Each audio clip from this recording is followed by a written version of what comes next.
Hello and welcome back to Nick's Hobbies and Interests. So earlier in the week I did remade the Black Widow displate review video, and I also showed off right at the end that 1/6 scale Hot Toys Black Widow from Avengers Endgame. So today we are going to be unboxing and reviewing, or at least my personal review, on said figure. I'm not going to spend too much time on the box itself. We'll open it up and get the figure out.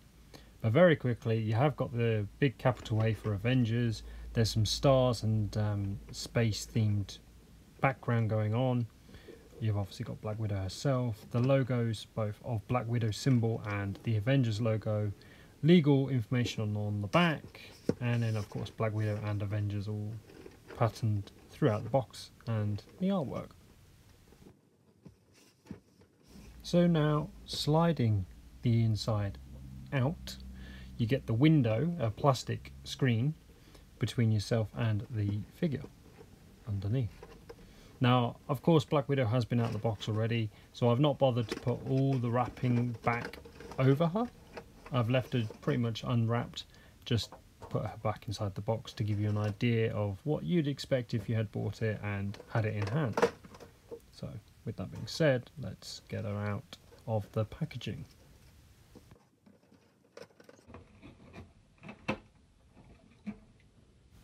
We will start with the head sculpt because that by far is the most impressive thing about this entire figure.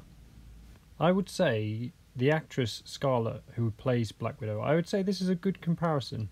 As a figure goes, I think the head sculpt's near enough on point. I think some angles are better than others. But it's all personal preference, isn't it? You know, some look great, some don't. I think this is really good. Now the armor and the rest of the body, I guess, it isn't as, I guess, articulated as, let's say, the likes of other figures.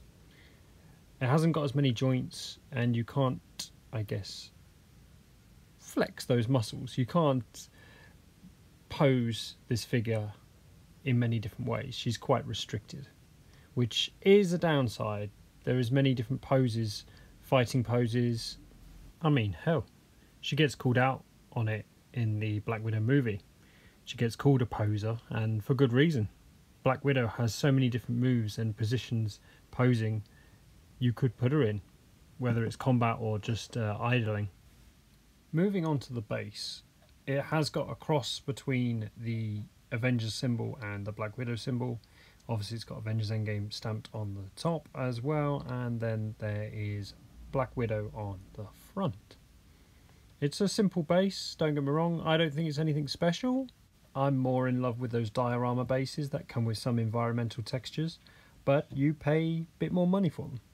It depends where you shop. Like I say, I'm keen to make some of my own down in the cabin, so we'll see. Moving on to accessories, let's do the handguns first, shall we? The slide on the top does actually slide back. It's spring-loaded, I believe, as it's you have to hold it in place. It's kind of a shame, because where I'm going with this is you could have Black Widow firing one gun, for instance, and then have the other gun as if it's run out of ammo and the slide is all the way back. Talking about ammo, my big pawry thumbs and fingers cannot get the magazine out, but I can feel that the magazine is, well, removable. It's got a little movement to it when I'm wiggling it. I assume it is the same as a real one. It is just the push button on the side of the grip. So yeah. We also will move on to these batons. Now these are the ones I do normally have her on display with. Is the ones that stick in the back here, the, I guess, holster for her batons. I will of course get the larger ones out. Like I say, once I'm done here, she'll be going back on display, so I might as well just equip her with everything. She does come with I guess four versions of the buttons. The buttons in the holsters, the double buttons where they're joint, and then two separate buttons as well. So she can wield both at the time. She can wield the long one, or she can have them holstered. Here you go, here's one. There is an identical one below it, so that, you know, like I say, she can wield two if you wish. And then the one I'm not that keen on out of all of them, the dual double jointed baton. I'm not a fan, because all I'm reminded of is Star Wars, and now that Disney own a lot of them, I just feel it's been pinched from the likes of Darth Maul's saber, isn't it, in Phantom Menace. That's all I can think of when I see the Black Widow wielding the double-ended baton. We'll move down to the hands. They're all quite basic, quite simple. They do have a bit of texture and detail to them, but at the end of the day they are just there for you to apply the accessories, such as a trigger finger and a grip for the buttons, and then a relaxed hand and a fist as well. So if you caught my last video, the limited edition by Display Black Widow for the Black Widow movie, you know that it was all recorded on the same day. I'm just narrating over the top now in the editing. I'm then going to schedule the Black Widow figure release to be on Friday. I'm not sure whether I'll be covering Display's reveal on Thursday night when they send out all the emails. I'll have a look, see what it is, see if I'm interested, and then I'll put together a video. It'll either go live Friday with this, or it will go on probably over the weekend sometime. But yes, when it comes down to Black Widow, the 1/6 scale figure, there isn't many poses you can do, but I did give a couple a go. I uploaded a couple of photos to Instagram. I did, of course, go with the pose from the artwork here, and then since I don't actually have her on display with the batons, I thought, right, it's a good time in the lightbox right now to do some baton posing. I was going to get a villain of some kind for her to face, but the only ones I have is a Clicker from Last of Us and Two-Face from, obviously, The Dark Knight. I could have had her facing off a hero from some other franchise, but I don't know, it didn't feel right.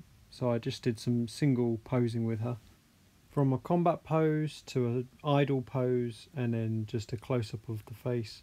And I also was messing around with my lighting settings as well on my camera. So I'll toggle between the two. Show you what I mean. Wrapping up today's video, and of course when I was originally recording this, I had to put Black Widow in a new pose. Returning her to the shelf, I just couldn't do the old one. So the one I've gone with is Black Widow in a stationary pose, reaching for her sidearm, ready to take a shot at someone. And that is it from me. If you got this far, thank you for watching. Like, share, subscribe. Feel free to comment below and I will try to get back to you. Until next time, as always, take care.